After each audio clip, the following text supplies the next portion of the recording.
जय हिंद दोस्तों, welcome to the सरकारी जॉब। देखिए 1000 टेक्निकल एमसीक्यू की हमारी सेकेंड क्लास है, जो कि आने वाले आपके किसी भी कॉम्पिटिटिव एग्जाम, जैसे अभी आपका एमपी आईटीआई ट्रेनिंग ऑफिसर का एग्जाम होना है, इसी के साथ साथ डीआरडीओ आदि जो भी एग्जाम है जिसमें आपके टेक्निकल क्वेश्चन पूछे जाते हैं, अगर आपका ट्रेड फिटर, टर्नर, मशीनिस्ट और वेल्डर है तो आपके लिए क्लास मोस्ट इंपॉर्टेंट रहने वाली है।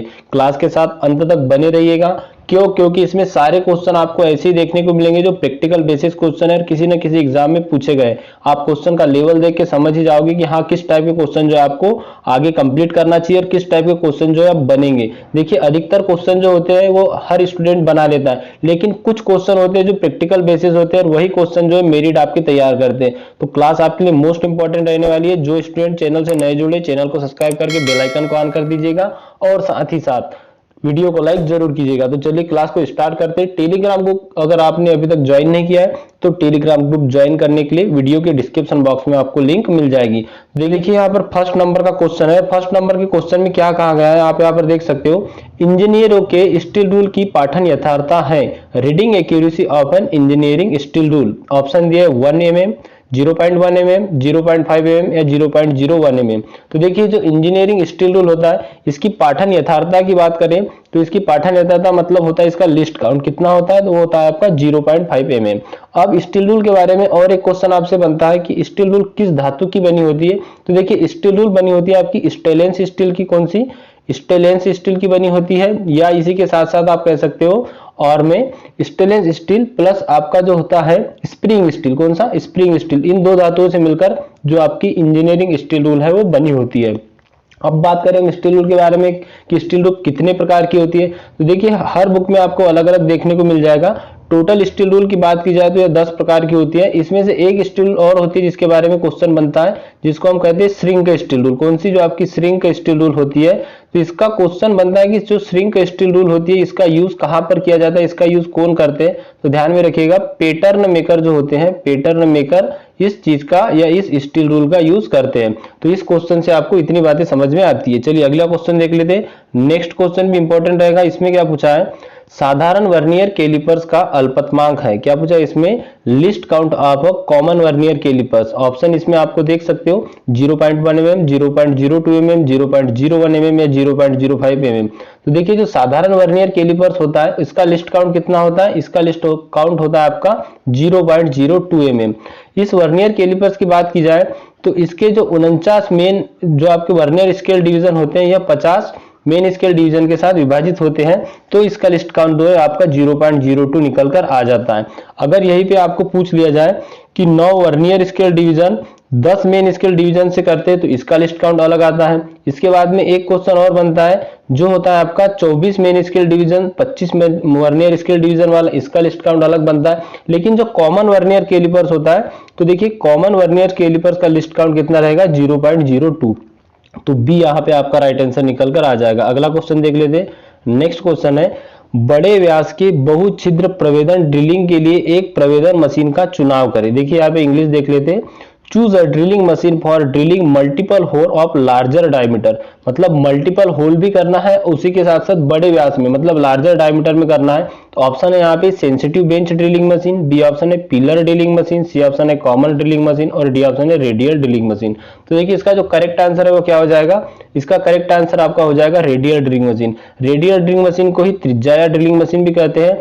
और यह जो ड्रिलिंग मशीन होती है रेडियल ड्रिलिंग मशीन, यह कुछ इस टाइप की होती है। इसके ऊपर एक आर्म लगा होता है जिसको आप 360 डिग्री में 360 डिग्री में कहीं पर भी घुमा सकते हो और इसका जो ड्रिल होता है इसके स्पिंडल को आप आगे पीछे कहीं पे भी एडजस्ट कर सकते हो।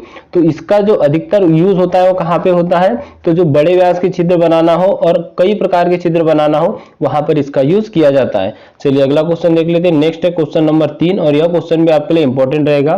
देखिए अगर वीडियो आपको अच्छा लगता है तो वीडियो को लाइक जरूर कर दीजिएगा, उससे मुझे भी मोटिवेशन मिलेगा आगे की आपके लिए ऐसे कंटेंट लाने के लिए। क्वेश्चन नंबर 4 है यहाँ पे आपका, लौह अयस्क के प्रगलन से की प्राप्ति होती है बाय स्मेल्टिंग आयरन और गेट।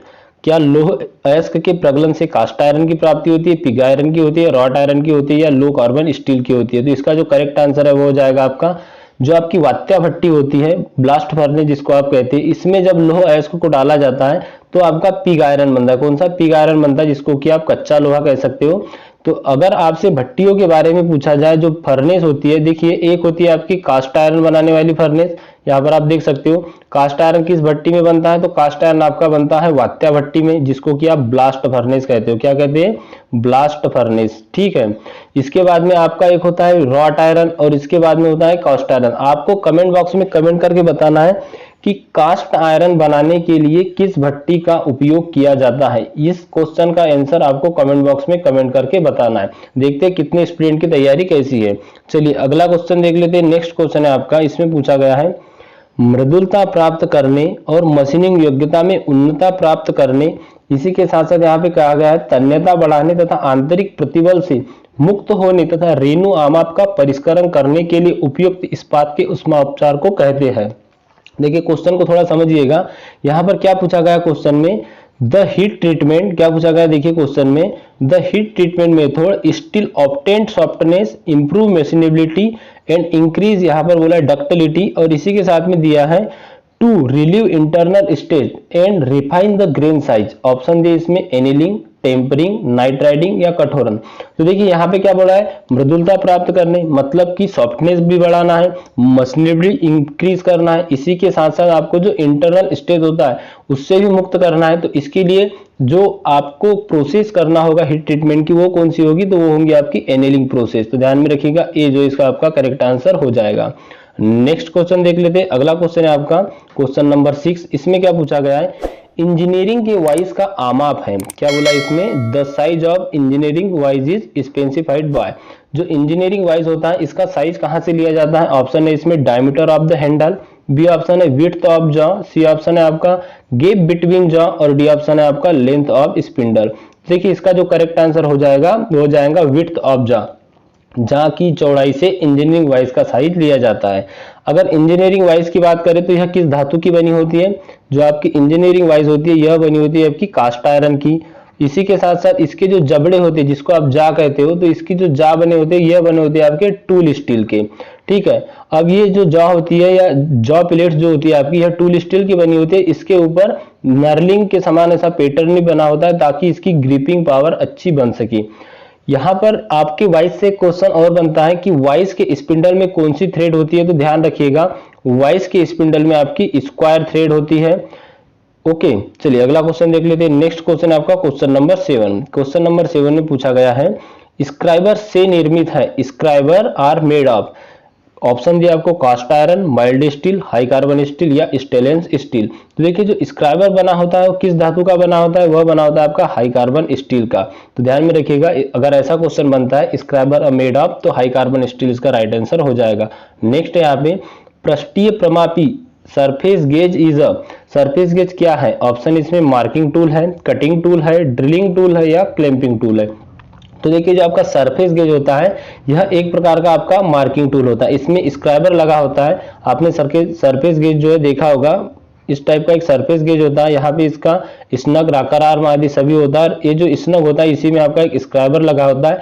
तो यह क्या करता है, जब आप लेथ मशीन पर चक में किसी जॉब को माउंट करते हैं तो आपके जो जॉब होता है, जॉब को सेंटर में फिट करने के लिए भी यूज किया जाता है। इसी के साथ साथ इसमें गाइड पिनें लगी होती है, तो गाइड पिनों का यूज किया जाता है यहाँ पर जब किसी जॉब पर समानांतर लाइनें खींचना हो तो भी इसमें इसका यूज किया जाता है, जिसके लिए गाइड पिन यूज की जाती है। तो यह क्वेश्चन आपका था कि सरफेस गेज क्या है, तो ध्यान में रखिएगा सरफेस गेज एक मार्किंग टूल है, ना कि यह कटिंग टूल या ड्रिलिंग टूल है। चलिए अगला क्वेश्चन देख लेते हैं। नेक्स्ट क्वेश्चन है आपका क्वेश्चन नंबर 9। इंपॉर्टेंट क्वेश्चन रहेगा यह। ऐसे क्वेश्चन आपको बहुत ही कम देखने को मिलेंगे, प्रैक्टिकल बेसिस क्वेश्चन है और ऐसे ही क्वेश्चन आपके टीओ के एग्जाम में बनते हैं। देखिए क्वेश्चन है इसमें कि special gravity of mild steel, मृदु इस्पात का विशिष्ट घनत्व है। ऑप्शन दिए इसमें 5, बी ऑप्शन दिया है 2x7, सी ऑप्शन दिया है 2.8 और डी ऑप्शन दिया है 1। तो देखिए जो आपका माइल्ड स्टील होता है, माइल्ड स्टील का विशिष्ट घनत्व होता है वो होता है आपका 7.8। ध्यान में रखिएगा माइल्ड स्टील का विशिष्ट घनत्व 7.8 होता है। सी आपका करेक्ट आंसर हो जाएगा। अगला क्वेश्चन है यहाँ पे कास्ट, रबड़ आदि को रेतने के लिए उपयुक्त फाइल है। ऑप्शन दे इसमें the file use of filing wood, rubber and leather. First option है आपका बास्टर्ड फाइल, सेकंड ऑप्शन है आपका double cut file, C option है आपका रास्प कट फाइल और डी ऑप्शन है आपका सिंगल कट फाइल। तो देखिए कास्ट, रबड़ और चमड़ा, लकड़ी, रबड़ और चमड़ा को रेतने के लिए या फाइलिंग के लिए कौन सी फाइल यूज की जाती है? तो वह आपकी फाइल होती है रास्प कट फाइल। कौन सी फाइल होती है? रास्प कट फाइल। सी आपका जो है करेक्ट आंसर हो जाएगा। अब रास्प कट फाइल के बारे में बात करें तो यह जो फाइल होती है हाफ राउंड शेप में बनी होती है, ठीक है। रास्प कट फाइल जो आपकी होगी यह हाफ राउंड शेप की बनी होती है और इसके ऊपर जो दांत आपके बने होते हैं यह टीथ होते हैं ट्रायंगल टाइप के और किसी पंक्तियों में होते हैं, इस टाइप के इसमें टीथ होते हैं। यह आपकी रास्प कट फाइल होती है। तो अगर क्वेश्चन बनता है कि रास्प कट फाइल किस आकार में पाई जाती है तो यह ओनली हाफ राउंड आकार में पाई जाती है। और इसका यूज कहां पर किया जाता है? तो कास्ट, रबड़, चमड़ा मतलब कि वुड, रबड़, लेदर आदि मुलायम पदार्थों में इसका यूज किया जाता है। आंसर आपका सी जो है करेक्ट हो जाएगा। चलिए अगला क्वेश्चन देख लेते हैं।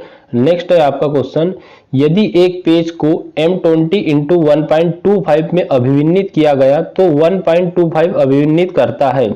If a thread designate as M12 into 1.25 1.25 डिजिट, मतलब यहाँ पर पूछा गया है कि 1.25 क्या चिन्हित करता है या यह क्या है? तो देखिए ऑप्शन इसमें पेज का व्यास, क्या डायमीटर ऑफ थ्रेड है, पिच ऑफ थ्रेड, और सी ऑप्शन आपका एंगल ऑफ थ्रेड, और डी ऑप्शन है आपका distance between crest and root of the thread. देखिए इसका जो करेक्ट आंसर है वो हो जाएगा आपका pitch of the thread.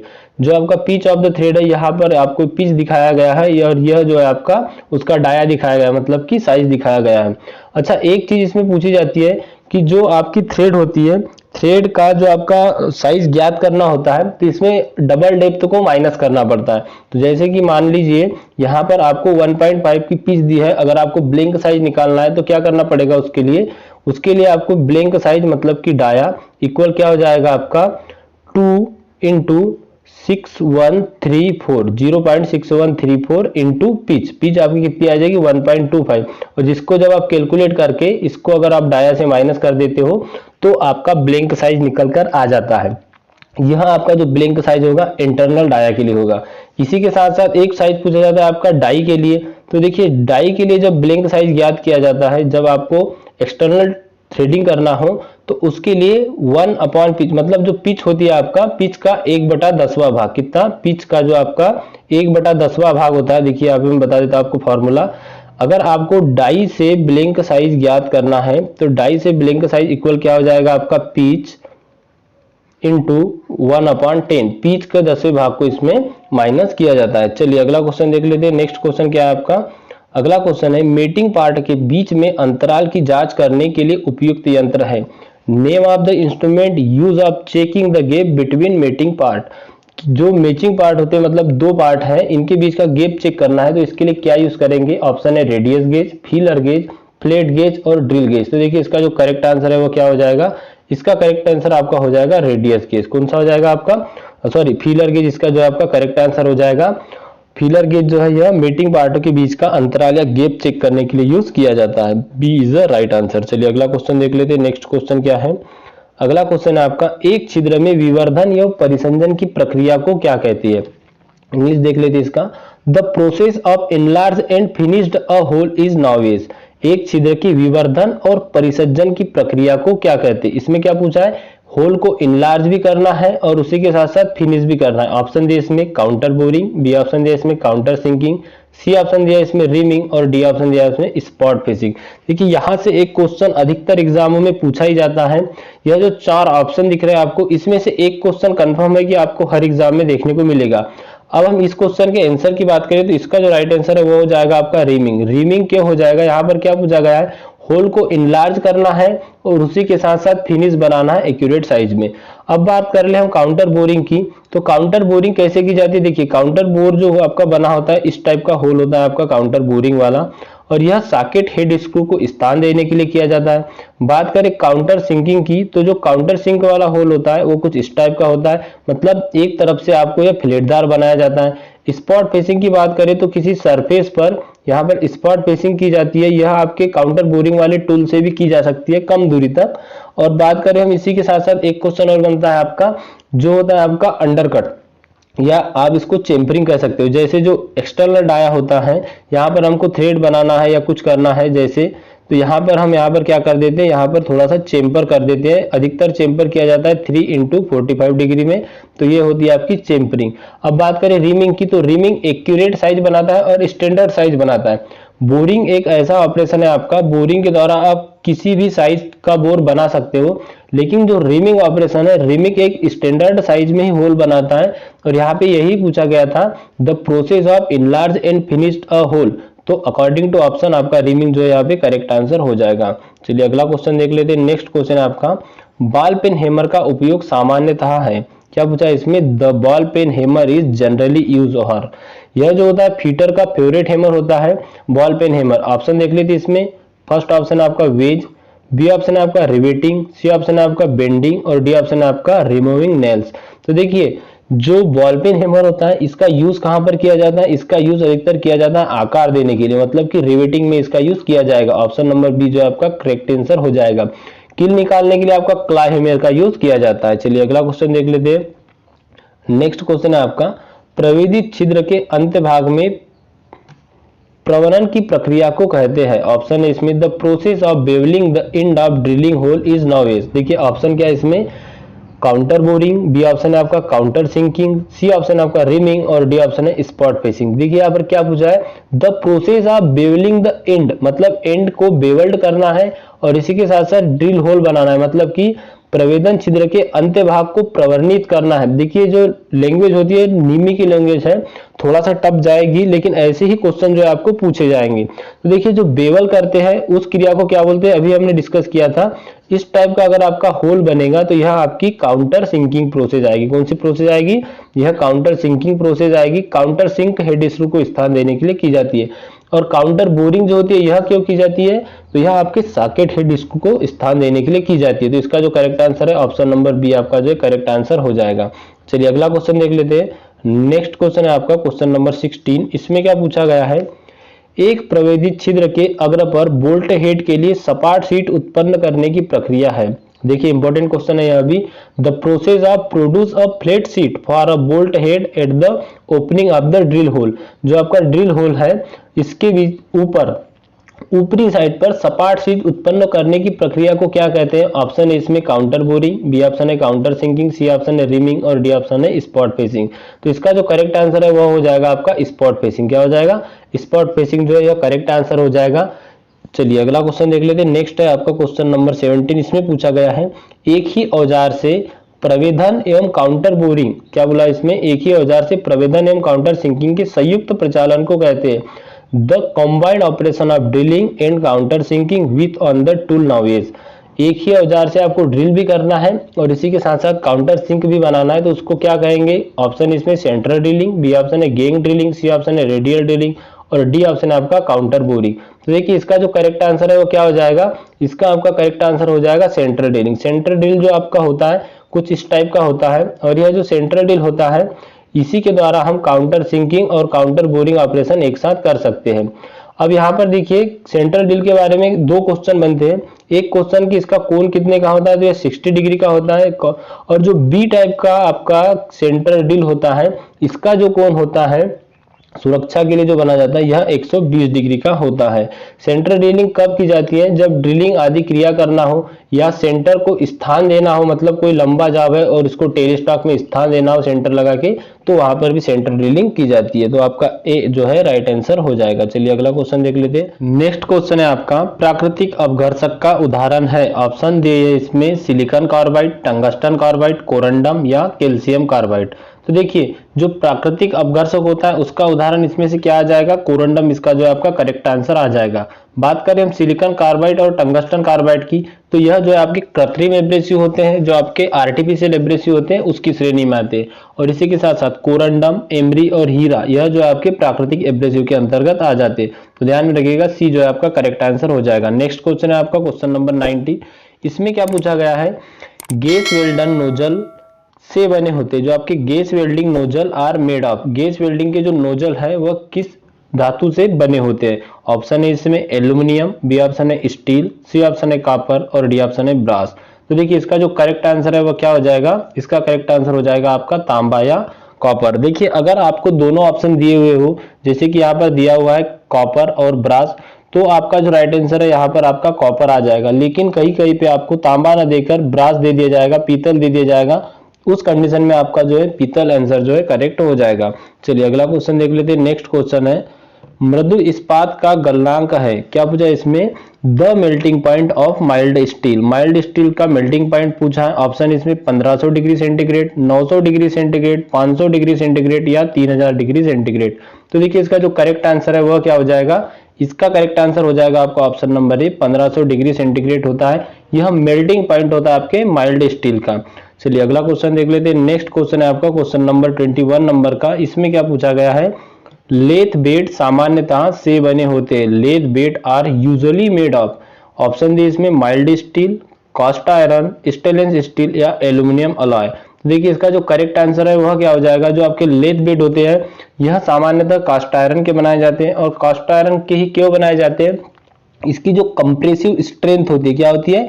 Compressive strength अधिक होती है, इसीलिए यह जो बेड बने होते हैं कास्ट आयरन के बने होते हैं। इसी के साथ साथ जो कास्ट आयरन होता है यह आसानी से उपलब्ध भी हो जाता है, और इसी के साथ साथ यह जो होता है इसका जो गलनांक होता है, मतलब यह जो ढांचा बनाता है यह अच्छे से बना लेता है। इसीलिए जो है लेथ बेड सामान्यतः ढलवा लोहा या कास्ट आयरन के बने होते हैं। चलिए अगला क्वेश्चन देख लेते हैं। नेक्स्ट क्वेश्चन भी इंपॉर्टेंट रहेगा आपके लिए। इस क्वेश्चन में देखिए क्या पूछा गया है। ऐसे क्वेश्चन आपको टीओ के एग्जाम में जरूर से देखने को मिलेंगे।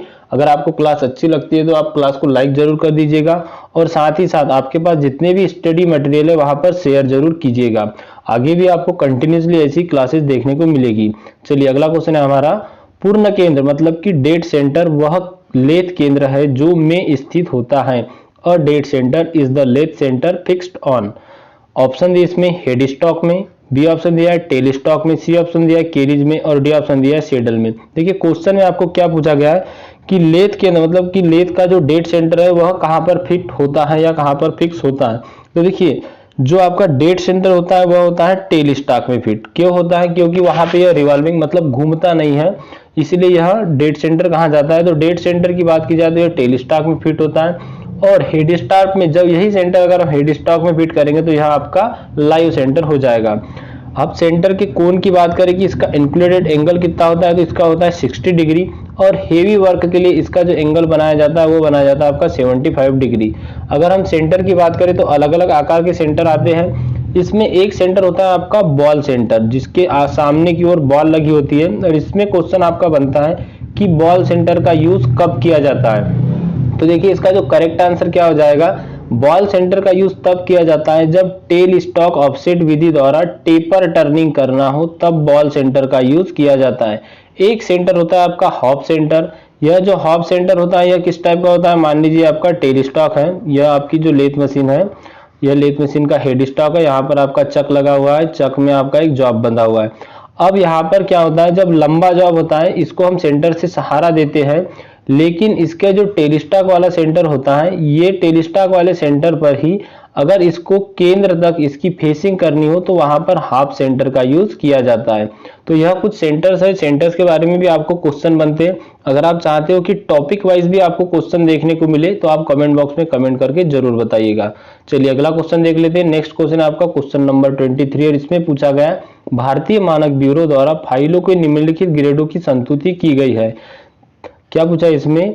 This are a grade of file recommended by the bureau of Indian standard. मतलब कि ब्यूरो ऑफ इंडियन स्टैंडर्ड के द्वारा जो फाइलें हैं इनको ग्रेडों की संस्तुति बताना, मतलब कि किस टाइप की फाइलें हैं। तो यहाँ पर देखिए सबसे पहले क्या दिया? Rough, second cut, smooth and dead smooth. मतलब आपको पहले रफ फाइल बताना है, फिर उससे स्मूथ, फिर उससे स्मूथ, ऐसा कर करके आपको जो घटते क्रम में बताना है। तो देखिए आपको जो सेकेंड वाला ऑप्शन है करेक्ट हो जाएगा। सबसे पहले आएगी आपकी रफ फाइल, उसके बाद आएगी बास्टर्ड फाइल, फिर आएगी सेकेंड कट फाइल, फिर आएगी आपकी स्मूथ फाइल, देन आपकी डेड स्मूथ फाइल। तो ध्यान में रखिएगा हिंदी में भी इसका रुच्न फाइल, बास्टर्ड फाइल, द्वितीय काट फाइल, निष्कोण फाइल और पूर्ण निष्कोण फाइल, मतलब कि आपकी जो डेड स्मूथ फाइल होती है वही। चलिए अगला क्वेश्चन देख लेते हैं। नेक्स्ट क्वेश्चन है आपका, निम्नलिखित में साक्ष्य अंकन के लिए उपयुक्त पंचचित्र का चयन करें। Select the punch use of marking witness for the following. मतलब कि विटनेस मार्किंग के लिए किस पंच का यूज किया जाएगा। ऑप्शन देख लेते हैं। इसमें ऑप्शन है आपका प्रिक पंच, बी ऑप्शन है आपका 30 डिग्री प्रिक पंच, सी ऑप्शन है आपका सेंटर पंच, और डी ऑप्शन है आपका 90 डिग्री सेंटर पंच। तो देखिए जो विटनेस मार्किंग के लिए यूज किया जाता है वो कौन सा पंच होता है? वह होता है आपका 60 डिग्री का प्रिक पंच। इसी के साथ साथ अगर पूछा जाए कि डिवाइडर के पॉइंट को स्थान देने के लिए कौन सा पंच जो है यूज किया जाएगा, तो ध्यान में रखिएगा डिवाइडर के पॉइंट को स्थान देने के लिए 30 डिग्री प्रिक पंच का प्रयोग किया जाता है और सेंटर को निर्धारित करने के लिए आपका 90 डिग्री के सेंटर पंच का यूज किया जाता है। चलिए नेक्स्ट क्वेश्चन देख लेते हैं। नेक्स्ट है यहाँ पे तिर्यक कटाव छेनी मतलब कि क्रॉस कट चीजल का उपयोग के लिए होता है। Cross cut chisel are used for, क्या बड़े समतल पृष्ठ को काम करने के लिए, अधिक ढलान धातु चिपिंग करने के लिए, अधिक वेल्ड जॉइंट तनष्ट करने के लिए, या मूल वेयर मतलब कि की वे कटिंग वे काटने के लिए।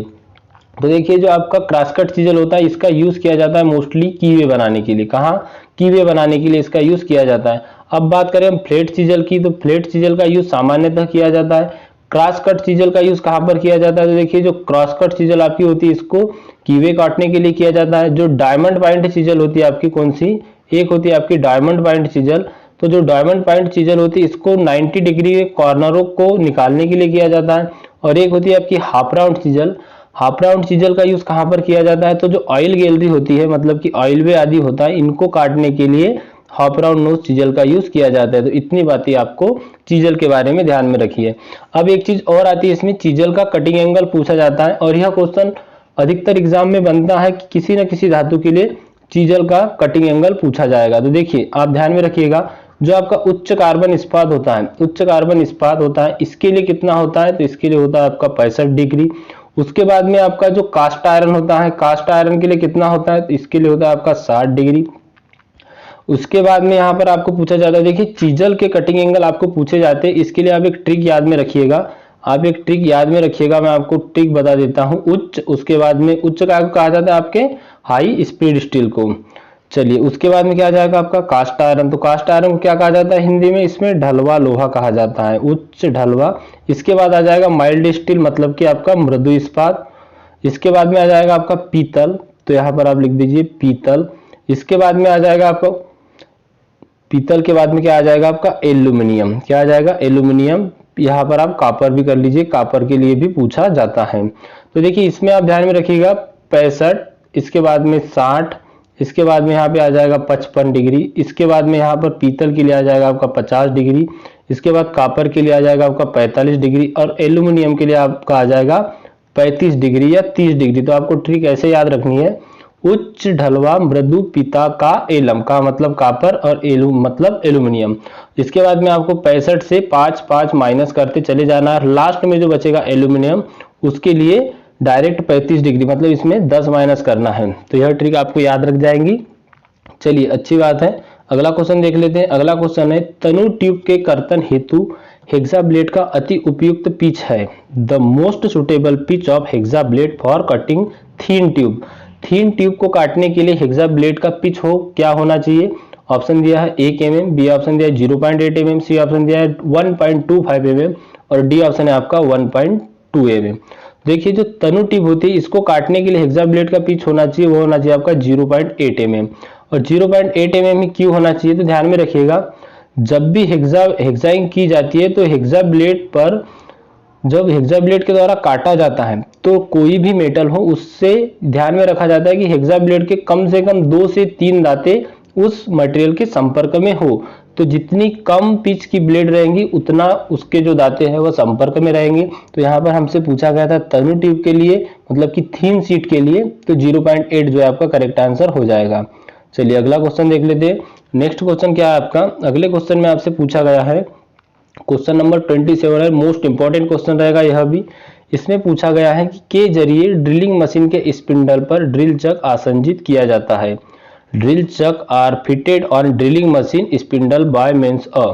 ऑप्शन है इसमें आर्बर के माध्यम से, ड्रिफ्ट के माध्यम से, नर्लिंग रिंग के माध्यम से या पिनियन एंड की के माध्यम से।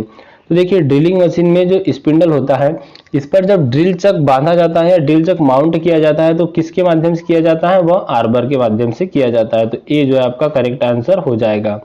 चलिए अगला क्वेश्चन देख लेते हैं। नेक्स्ट क्वेश्चन यहाँ पे आपका एक ड्रिफ्ट के लिए उपयुक्त होता है। क्या पूछा है इसमें? जो ड्रिल ड्रिफ्ट होती है उसी का यूज पूछा है। और drill drift use for, option दिया इसमें मशीन स्पिंडल से ड्रिल निकालने के लिए, बी ऑप्शन दिया इसमें एक ड्रिल बिट स्थानांतरण से पंचिंग के लिए, सी ऑप्शन दिया है धातु के तनु सीट के कर्तन के लिए और डी ऑप्शन दिया है कार्य से टूटे हुए ड्रिल को निकालने के लिए। तो देखिए ड्रिल ड्रिफ्ट का जो यूज किया जाता है वो किस लिए किया जाता है? मशीन स्पिंडल से ड्रिल को निकालने के लिए। Removing the drill for a machine spindle. तो ये जो है आपका करेक्ट आंसर हो जाएगा। चलिए अगला क्वेश्चन देख लेते हैं। नेक्स्ट क्वेश्चन है आपका यहाँ पे, कोने की यथार्थता मापन के लिए उपयुक्त यंत्र है। क्या पूछा है? The instrument use of precision measurement of angles. कोण मतलब कि एंगल को मेजरमेंट करना है तो उसके लिए प्रिसीजन इंस्ट्रूमेंट कौन सा है? देखिए ऑप्शन इसमें वर्नियर कैलिपर्स, बी ऑप्शन है vernier bevel protractor, C option इसमें माइक्रोमीटर और डी ऑप्शन इसमें कॉम्बिनेशन सेट। तो इसका जो करेक्ट आंसर वो हो जाएगा आपका vernier bevel protractor. Vernier bevel protractor के द्वारा 5 मिनट की यथार्थता में माप ली जा सकती है, मतलब कि इसका जो लिस्ट काउंट होता है यह 5 मिनट का होता है। वर्नियर बेवल प्रोटेक्टर से एक क्वेश्चन और बनता है कि संदर्भ सतह के रूप में इसका कौन सा पुर्जा या कौन सा अंग है जो कार्य करता है। तो देखिए संदर्भ सतह के रूप में अगर पूछा जाए तो वहां पर आप ध्यान में रखिएगा इसका स्टॉक आ जाएगा, और तिरछी सतह के रूप में पूछा जाए तो वहां पर इसका ब्लेड ऑप्शन जो है वो सही हो जाएगा। अब इसमें एक क्वेश्चन बनता है कि जो वर्नियर बेवल प्रोटेक्टर होता है इसका लिस्ट काउंट तो आपने देख लिया कितना होता है, 5 मिनट होता है। ध्यान में रखिएगा मिनट आ जाएगा इसका लिस्ट काउंट 5 मिनट। अब इसके साथ में पूछा जाता है कि एक वर्नियर स्केल डिवीजन का मान कितना होता है, तो ध्यान में रखिएगा 1 डिग्री 55 मिनट होता है एक वर्नियर स्केल डिवीजन का मान। चलिए अगला क्वेश्चन देख लेते हैं। नेक्स्ट क्वेश्चन है आपका, और इसमें क्या पूछा गया है, सामान्य उद्देश्य के लिए उपयुक्त ड्रिल बिट में मानक हेलिक्स कौन है? The standard helix angle general purpose drill bits. Option क्या दिए इसमें 62.5, बी ऑप्शन दिया है 90 डिग्री, सी ऑप्शन दिया है 37 डिग्री और डी ऑप्शन दिया है आपका 27.5 डिग्री, मतलब कि 27.5 डिग्री। तो देखिए इसके लिए आप ध्यान में रखिएगा सामान्य यूज के लिए अगर पूछा जाए तो हेलिक्स एंगल जो होता है ड्रिल का वो होता है आपका 27.5 डिग्री। इसी के आधार पे अगर आपको पूछा जाए तो देखिए आप ध्यान में रखिएगा 3 प्रकार का होता है, एच, एन और एस। इसमें जो एंगल पूछा जाता है जो हार्ड धातु के लिए होता है कितना होता है, 10 से लेके यहाँ पे आप 13 डिग्री। इसके बाद में जो नॉर्मल के लिए होता है 18 से 30 डिग्री, और जो सॉफ्ट धातु के लिए वो होता है आपका 35 से 40 डिग्री। अब इन्हीं के बीच में जो इसका हेलिक्स एंगल होता है ड्रिल का, और कॉमन के लिए हमसे पूछा जाए तो यहाँ पर आप ध्यान में रखिएगा 27.5 डिग्री होता है, या अगर ऑप्शन में 18 से 30 डिग्री रहेगा तो वो भी आपका राइट आंसर हो जाएगा। चलिए अगला क्वेश्चन देख लेते हैं। नेक्स्ट क्वेश्चन है यहाँ पे, वी ब्लॉक में शामिल कौन है? The included angle of a V block. V block का जो इंक्लूडेड एंगल होता है वह कितना होता है? ऑप्शन इसमें 90 डिग्री, 60 डिग्री, 30 डिग्री या 120 डिग्री। तो इसका जो करेक्ट आंसर है वो हो जाएगा आपका 90 डिग्री। जो आपका वी ब्लॉक होता है, वी ब्लॉक आपका किस टाइप का होता है? वी ब्लॉक आपका कुछ इस टाइप का होता है। यह मान लीजिए आपका वी ब्लॉक है। अब इसमें पूछा गया है कि वी ब्लॉक का इंक्लूडेड एंगल जो है कितना होता है। तो देखिए यह जो एंगल होता है यहाँ से यहाँ तक होता है आपका 45 डिग्री का, और इधर जो एंगल होता है यह भी होता है आपका 45 डिग्री का। यहाँ पे इंक्लूडेड एंगल पूछा जाता है आपसे तो वो हो जाएगा आपका 90 डिग्री। तो जो आपका करेक्ट आंसर है ए हो जाएगा। चलिए अगला क्वेश्चन देख लेते हैं। नेक्स्ट है इसमें, आकार के अधिकतम व न्यूनतम सीमा के बीच के अंतर को क्या कहा जाता है? Difference between a maximum and minimum limit of size. Option है इसमें विचलन, बी ऑप्शन है सहिष्णुता या टॉलरेंस, सी ऑप्शन है फिट और डी ऑप्शन है आपका इंटरफेरेंस या व्यतिकरण। तो देखिए इसका जो करेक्ट आंसर है वो क्या हो जाएगा आपका, इसका राइट आंसर हो जाएगा टॉलरेंस। ऑप्शन नंबर बी जो है आपका करेक्ट आंसर हो जाएगा। इसमें पूछा गया है आपका maximum and minimum limit of size, तो इसके बीच के अंतर को क्या कहा जाता है? टॉलरेंस कहा जाता है। चलिए अगला क्वेश्चन देख लेते हैं। नेक्स्ट है आपका, भारतीय मानक प्रणाली से प्राप्त मूल सहिष्णुताओं की संख्या है। Number of fundamental tolerance in Indian standard system. देखिए इंडियन स्टैंडर्ड सिस्टम के अनुसार टॉलरेंस मतलब ग्रेड ऑफ टॉलरेंस जो होते हैं आपके 18 होते हैं, तो इसका जो करेक्ट आंसर है आपका 18 ही आ जाएगा। अगर यहाँ पे फंडामेंटल डेविएशन की बात करता है, मूलभूत विचलन की, तब आपका राइट आंसर क्या आ जाएगा? 25 आ जाएगा। तो ध्यान में रखिएगा BIS में, bureau of Indian standard system में मूलभूत विचलन 25 प्रकार के होते हैं तथा ग्रेड ऑफ टॉलरेंस 18 प्रकार के होते हैं। तो बी जो है आपका इसमें करेक्ट आंसर हो जाएगा। नेक्स्ट है इसमें, छिद्र आधारित प्रणाली में H के लिए निम्नतम विचलन है।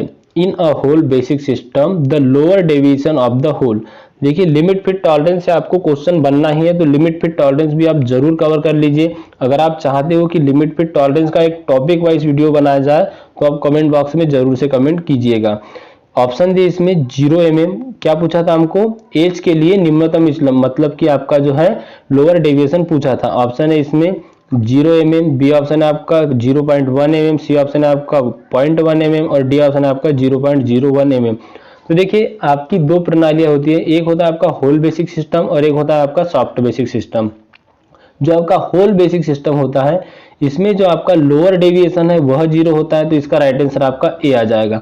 इसी की जगह पे अगर यहाँ पे छिद्र न देके मतलब होल न देके सॉफ्ट दे दिया जाता और यहाँ पे अगर अपर डेविएशन पूछा जाता तो इसका राइट आंसर भी 0 आ जाता। मतलब सॉफ्ट का अपर डेविएशन 0 होता है और होल का लोअर डेविएशन 0 होता है। ध्यान में रखिएगा, इंपॉर्टेंट क्वेश्चन रहेगा यह भी आपके आने वाले सभी एग्जाम के लिए। नेक्स्ट क्वेश्चन है आपका, ब्रेजिंग की प्रक्रिया में उपयुक्त पूरक पदार्थ है। The filler metal use in brazing is. जो ब्रेजिंग की जाती है इसमें जो फिलर मेटल होता है उसी के बारे में क्वेश्चन पूछा गया है। चलिए ऑप्शन देख लेते हैं इसमें। फर्स्ट ऑप्शन क्या है आपका, यहाँ पर फर्स्ट ऑप्शन में दिया है मृदु इस्पात, क्या है माइल्ड स्टील। बी ऑप्शन दिया है 450 डिग्री के ऊपरी गलनांक से युक्त अलोह मिश्र धातु, non ferrous metal alloy with melting point above 450 degree. अगला ऑप्शन है यहाँ पे 450 डिग्री से ऊपर गलनांक से युक्त लोह मिश्र धातु। देखिए यहाँ पे अलोह मिश्र धातु कहाँ है और यहाँ पर लोह मिश्र धातु कहाँ है, तो कंफ्यूज नहीं होना है। जब भी ब्रेजिंग की जाती है वह अलोह जो मिश्र धातु होती है आपकी मतलब नॉन फेरस मेटल होता है उससे ही की जाती है और वह भी 450 डिग्री से ऊपर के टेम्परेचर पे। तो बी जो है आपका करेक्ट आंसर हो जाएगा कि ब्रेजिंग प्रक्रिया में उपयुक्त पूरक पदार्थ है 450 डिग्री के गलनांक से ऊपर अलोह मिश्र धातु। चलिए अगला क्वेश्चन देख लेते हैं। नेक्स्ट क्वेश्चन क्या है आपका, इसमें पूछा गया है एक लेथ सेंटर की संक बिंदु है। The conical point of lathe centre. Option दी इसमें 30 डिग्री, 60 डिग्री, 90 डिग्री या 100 डिग्री। तो देखिए जो लेथ सेंटर होता है इसका एंगल पूछा गया है, इसका एंगल आ जाएगा आपका 60 डिग्री। क्या आ जाएगा 60 डिग्री। और यही अगर हेवी वर्क के लिए पूछा जाए तो यह होता है आपका 75 डिग्री। हेवी वर्क के लिए कितना होता है 75 डिग्री होता है भारी कार्यों के लिए। चलिए अगला क्वेश्चन देख लेते हैं। नेक्स्ट है 37 नंबर का क्वेश्चन, शंकुवर्तन के लिए साधारणतः उपयुक्त सेंटर क्या है। क्या पूछा इसमें, which is the lathe centre generally use our taper turning. जब टेपर टर्निंग की जाती है तो वहां पर किस सेंटर का यूज किया जाता है। ऑप्शन है इसमें dead centre, hop centre, ball centre या सेल्फ ड्राइविंग सेंटर। तो देखिए इसका जो करेक्ट आंसर है वो हो जाएगा आपका बॉल सेंटर। अभी हमने डिस्कस किया था कि बॉल सेंटर का यूज किया जाता है टेल स्टॉक ऑफसेट विधि द्वारा टेपर टर्निंग अचेटमेंट के द्वारा टेपर काटने के लिए। तो सी जो है आपका करेक्ट आंसर हो जाएगा। चलिए अगला क्वेश्चन देख लेते हैं। एक क्वेश्चन इसमें और बनता है, ध्यान में रखिएगा। उसमें पूछा जाता है कि टेपर टर्निंग अटैचमेंट जब आप टेल स्टॉक विधि से करते हैं तो इसमें टेल स्टॉक का कौन सा पार्ट जो है ऑफसेट किया जाता है। क्या पूछा जाता है, कौन सा पार्ट जो है ऑफसेट किया जाता है। तो ध्यान में रखिएगा टेल स्टॉक की बॉडी ऑफसेट की जाती है, ना कि स्पिंडल। क्या ऑफसेट किया जाता है, टेल स्टॉक की बॉडी ऑफसेट की जाती है, कि बॉडी ऑफसेट की जाती है। ध्यान में रखिएगा यह क्वेश्चन जो है कई बुक में गलत भी दिया हुआ है, टेल स्टॉक की बॉडी ही ऑफसेट की जाती है। चलिए अगला क्वेश्चन देख लेते हैं। नेक्स्ट है आप पे, लेथ में बाह्य वी पेच उत्पन्न कराने हेतु उपयुक्त बहुबिंदु कर्तन औजार है। A multiple cutting tool use a create external V thread. आपको एक्सटर्नल वी थ्रेड बनाना है तो यहाँ पे पूछा है कि बहुबिंदु मतलब कि मल्टीपल कटिंग टूल कौन सा है। ऑप्शन है इसमें नर्लिंग टूल, बी ऑप्शन है चेजर, सी ऑप्शन है लेथ डॉग और डी ऑप्शन है टेप। तो देखिए इसका जो करेक्ट आंसर है वो क्या आ जाएगा, इसका करेक्ट आंसर आ जाएगा आपका ऑप्शन नंबर बी चेजर। जो है ये मल्टी पॉइंट कटिंग टूल है, इसका यूज जनरली किया जाता है जो थ्रेड खराब हो जाती है उनको फिनिश सतह बनाने के लिए या सुधारने के लिए। नर्लिंग की बात की जाए तो नर्लिंग कैसा ऑपरेशन है, नर्लिंग एक प्रकार का फार्मिंग ऑपरेशन है। ध्यान में रखिएगा नर्लिंग कैसा ऑपरेशन है, नर्लिंग फार्मिंग ऑपरेशन है। और इसी के साथ में अगर पूछा जाए कि लेथ डॉग के बारे में अगर पूछा जाए तो लेथ डॉग कब यूज किए जाते हैं, तो यहाँ कैसे डिवाइस है, क्या सपोर्टिंग डिवाइस है या होल्डिंग डिवाइस है। वर्क एक होता है आपका लेथ मशीन पे वर्क होल्डिंग डिवाइस और सेकंड होता है आपका वर्क सपोर्टिंग डिवाइस। तो लेथ डॉग जो है सपोर्ट करके रखता है।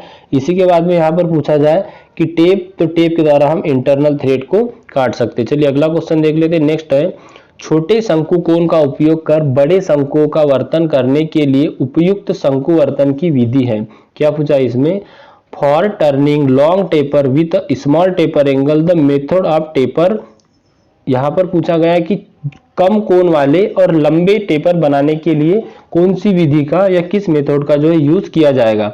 ऑप्शन दिए इसमें offset the tailstock, B option दिया है फॉर्म टूल, सी ऑप्शन दिया आपका मिश्र संयुक्त स्लाइड में मतलब कि स्विलिंग द कंपाउंड स्लाइड, और डी ऑप्शन दिया आपका combined the of lathe cross slide and compound slide movement, मतलब क्रॉस स्लाइड और कंपाउंड स्लाइड का एक साथ मूवमेंट देना। तो देखिए इसका जो करेक्ट आंसर है वो क्या आ जाएगा, अगर छोटा शंकु कोण है और बड़े लंबाई में हमको टेपर काटना है तो उसके लिए यूज की जाती है आपकी टेल स्टॉक ऑफसेट विधि। तो ए जो है आपका करेक्ट आंसर हो जाएगा।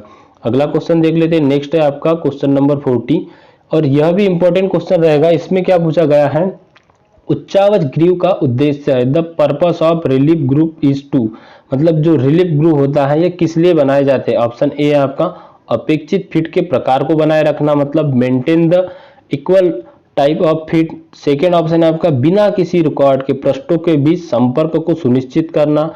सी ऑप्शन है आपका स्नेहन के लिए बनाना, और डी ऑप्शन है आपका क्रीडन के लिए घटकों का समायोजन करना। तो इसका जो करेक्ट आंसर है वह आपका क्या आ जाएगा, इसका राइट आंसर आ जाएगा आपका ऑप्शन नंबर बी, बिना किसी रिकॉर्ड के पृष्ठों के बीच संपर्क को सुनिश्चित करना, ensure the contact between surface without any observation.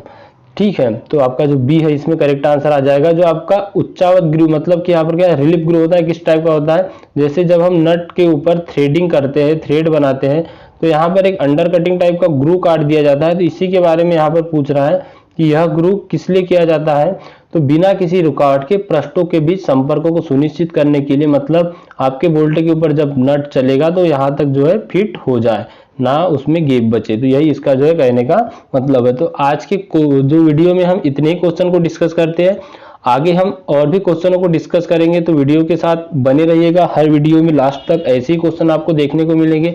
और साथ ही साथ जो लोग चैनल से नए जुड़े, चैनल को सब्सक्राइब करके बेल आइकन को ऑन जरूर कर दीजिएगा। जाते जाते आपसे एक हम्बल रिक्वेस्ट रहेगी कि वीडियो को लाइक जरूर कीजिएगा। तो चलिए मिलते हैं अगले वीडियो में, तब तक के लिए thank you and bye bye.